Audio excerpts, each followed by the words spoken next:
నిర్మోహమాటంగా చెప్పగలను, నేను కాపు సామాజిక వర్గానికి చెందిన వ్యక్తి, నేను పుట్టాను దాంట్లో, నేను దాన్ని కాదనట్లేదు. నేను పవన్ కళ్యాణ్ రాగానే అందరూ నన్ను కాపు అంటారు. నేను కాపుని ఎలా అవుతానండి? నేను భారతీయుని, నా కులం లేదు, మతం లేదు, ప్రాంతం లేదు.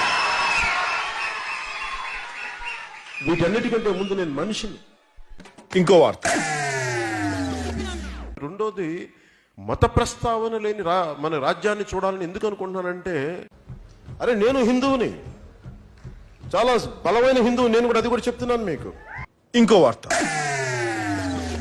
ఒక కాపు ఓట్ బ్యాంక్ తీసుకుంటే ఎక్కడ ఎదుగుతాం? నిజంగా దేశ సమగ్రత గురించి ఆలోచించేవాడు కులం దగ్గర ఆగిపోతే కుల నాయకుడు అవుతాడు తప్ప దేశాన్ని కాంక్షించే దేశభక్తుడు అవ్వలేడు.